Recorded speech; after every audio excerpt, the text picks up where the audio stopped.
opportunity and he takes it. That's what makes him such a good player, because he is so decisive. Now Rift Herald being started off by MLXG. Pepper Peanut once again spots this out. As he's looking to collapse around from the side, Shie looks to zone him. There is no Ragnarok from Peanut, but he's nearly got his smite back up. Doesn't have much mana to him, so I wouldn't really look for a longer engage from Peanut. Team Korea actually collapse on the pit. They bring Core JJ and Ruler, even getting a teleport out from Keen. As Let Me close to Mega. Not sure if he wants this fight. Keen completes it. Shockwave pulls MLXG in. He's dead again to Faker. 5 and 2 for Team Korea, and they take the Rift Herald. Ming and Uzi were stuck at base. They were coming, they were going to be there in about 30 seconds, but they didn't have 30 seconds. The play happens. MLXG tries to go for a steal, but of course he's going to get picked out by the Shockwave. And no hesitation from Korea. They drop Rift Herald in the mid lane. This charge should be enough to break it down. Mid-tier 1 falls. A lot more fiery out of the Korean roster now that the Peanut's in here. You give him 2 kills, and he just keeps going. I love the fact that we're seeing a completely different game now that they brought in Peanut. Much more aggressive play is opening up the map. Now Faker is unlocked on this Orianna and free to maneuver around. Peanut synergizing in an unexpected way by collapsing on MLXG's mistakes and forcing him into a bad position, not once but twice in a row. Hey, this was the old SKT duo. Peanut, once upon a time, was across sides from Faker. They get to play once again with each other, and you know what? Unexpectedly, the synergy is back on track. 4 kills from just 2 of them. Just combined. The pressure is there. And they're doing really well to just completely nullify MLXG, and in this case, Shie. And non-stop push out of Faker, using the Shockwave again to keep Shie busy. Uzi, meanwhile, he's finished off his Stormrazor, but he's a far cry away from the kills that he had in Game 3. Same champion, but completely different tale at 2-1 and 0, as Ruler is actually 22 CS ahead. Despite being down in a kill, he's finished off Blade of the Ruined King, and he's got push pressure onto the bottom tier 1 with Peanut on this half of the map. So it's in fact Peanut's aggression that's starting to open things up for Team Korea. This turret will be held, though. Luckily, that Xayah has got plenty of wave clear, but Triforce finished off for Keen. Luden's Echo finished off for Faker. Blade of the Ruined King for Ruler, and Peanut's picking up his own tank items. Things are looking pretty good for Team Korea. Yeah, and they were setting for themselves up a pretty reasonable dive down bot lane. Knowing that Lee Sin was top side too, Uzi and Ming just kind of respected the pressure and took Krugs. As you can see, nothing there. Nothing here you can see with your axe talk. The undertow. Peanut still feigning a dive. Faker's roaming away from the mid lane.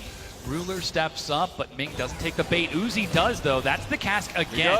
Pulling Core JJ to the side. A flash gets Ruler out of there. The target's Core JJ. Chains of Corruption has found Ming. He's slowed. That's the hero's entrance, but he's already dead. Ragnarok gets Shie into the fight, but already his support is out. It's a kill advantage for Korea, and Team China are forced to pull back. Galio was in position for some time, but didn't know how to really start off the fight. And by the time he got in there, Ming was already dead, so nothing you can do here if you're Team China. Just have to really wait and see what Korea now does with their time.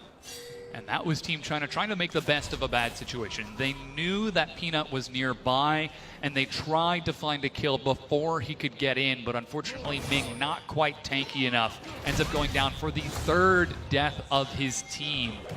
And 18 minutes into the game, Team Korea still looking for these opportunities, starting to dictate the control of this game. Keen, despite being down in CS, is almost certainly up in gold by the nature of that gangplank.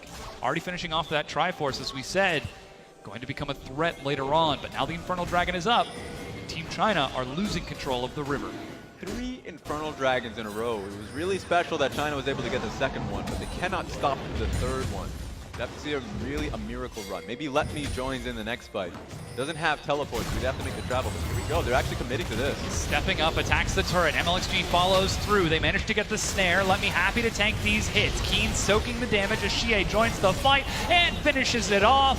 Finally, the Sonic Wave for MLXG will take the kill, putting Team China a little bit closer on the board, but Dragon was finished off by Peanut. That's a big trade, giving away the 2nd Infernal Dragon for what's a top lane dive and the tower kill.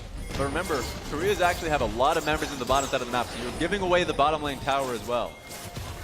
Here we go. Peanut, he might not just be looking for the turret, he might be looking for a kill. The Abyssal Voyage gets Core JJ in there, but Ming with a disengaged cast knocks them away. But as you said, minions looking for that bottom tier 1. And so at this point, you make the trade happen. That's a bottom lane tower and an Infernal Dragon. What's the top lane tower and a kill on towards the GP. GP is not going to be too perturbed by that. He's okay with that.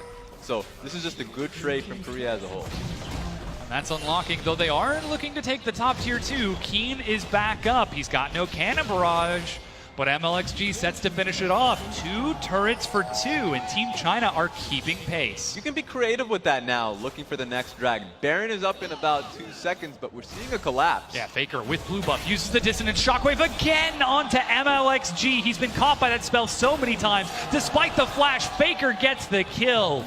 And Peanut will force Let Me to flash away from the undertow. Jungler is down now. Baron just came back up. Korea's in the area. Why not just start it? I know the base is being channeled, but it would make a lot of sense for them to try and bait it with the now death animation here from Lee Sin. 3 kills on Faker, 2-0 and 3 on Peanut. MLXG 1-3 and 2. He takes the confidence champion on the Lee Sin, but every single time his opponent hasn't been Peanut. It's largely been Faker in the mid lane, who is tracking his movements all across that mid lane, all across the jungle and the river, and keeping that Lee Sin locked down is preventing Team China from snowballing any of their lanes and setting themselves up. Now Team Korea, as you said, maneuvering around the Baron. They didn't take it after MLXG died, but they are setting up a bait around the pit. And they have quite a few... Oh, wait a minute. I think he got it. Oh, that time he gets away, but he does get the blue buff. There we go. And now, of course, they can just actually turn their attention towards the top lane as Gnar is just alone. He's got no flash. Abyssal Voyage is ready. He's trying to build up rage as quick as he can. Run! Chains of Corruption misses, but the flash, he gets caught by the undertow. Lemmy's getting close to Mega. He's got the slam, but dies before he can transform and will die. Now Xie pushing bottom, takes down the tier 1. Keen has got Cannon Barrage and the teleport, but it's 5 versus 4. No teleport on the Galio, and also on top of that, Let Me with a pretty long death time. Could have just gone towards the Baron, but they're not willing to do it. In fact, lose the mid lane turret as a result. Uzi's still stepping up and finishes it off. Still, it's 4 turrets to 2. Team China are taking these reckless trades to get gold back onto the map, but Faker finishes it off. That was flash away from Keen, as you said. MLXG lands himself the Sonic Wave, and Dragon's Rage only sends Keen back towards his tier 2. A lot of plays to make Keen feel uncomfortable, but the team as a whole... Flash body slam the cask. He's looking for Ruler, pinned against the wall, takes to the skies, but Core JJ sets it up. He's going the wrong direction, rooted in place, and Ruler goes down. Uzi and Ming find the opening, and they collapse on it. A double kill to Uzi. Disconnected from their team, but now they can just chase them down. Peanut's alone. This is very risky. Peanut's forced to turn and run. He used his flash earlier, and Letme's able to get revenge, sidestepping around the vision. Meganar against the wall, shut down on Peanut. Right next to the Baron buff too. They've already started it. Keen is teleporting in. Faker is behind them. Team China are in the pit, as you said, burning through its health. But Faker's ready with the shockwave. He's found MLXG. He goes low, but that's the hero's entrance. MLXG flashes away. No one's defending Uzi. Keen is walking it up, but MLXG gets the kill. Faker, 1 versus 5, trying to hold his ground. He's got no mana. He's slowed, looking for another, but he finds a kill. Finally will die to Uzi as he finishes it off, and Team China turn to the Baron. They have everybody they need. They don't have Let Me, but he's did his job here. Baron buff for China. 23 minutes into the game, throughout this laning phase, Faker has been putting out a monstrous performance, but collecting themselves as a group, they're able to collapse and find Team Korea. Split up, they find the kills, and now they find control of the game. I just don't know what Korea was doing in the top side. Keen is doing his job. He's getting just blitzed by everybody. Teleport was gone too, so it was just so much confidence from China's side that they can expect so many members and resources towards the bottom lane, and nothing was going to be happening towards the Baron. So ultimately, all of China's on towards Baron. You can see what ends up happening here. Faker does a great job being able to nail down MLXG, but take a look at this. MLXG walks back up. The confidence to nail the kill when he doesn't have HP.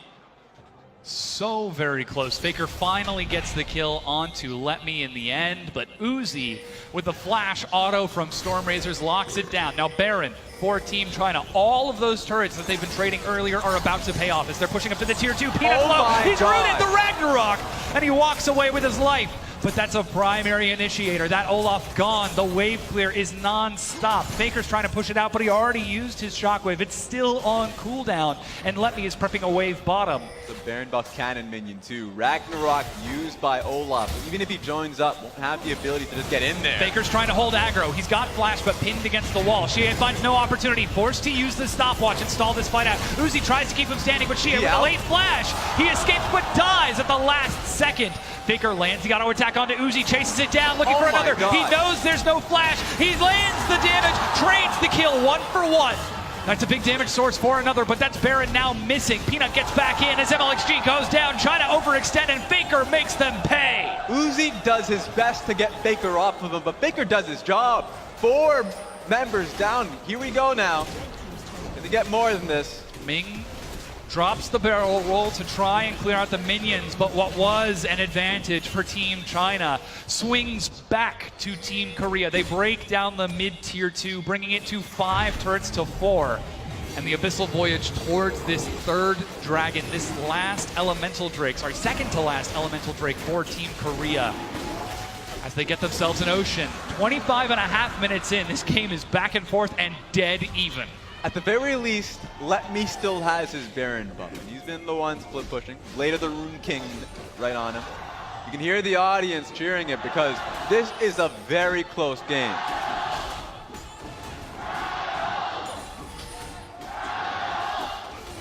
Non-stop cheering for this gold medal match. Game point for Team China if they close it out here.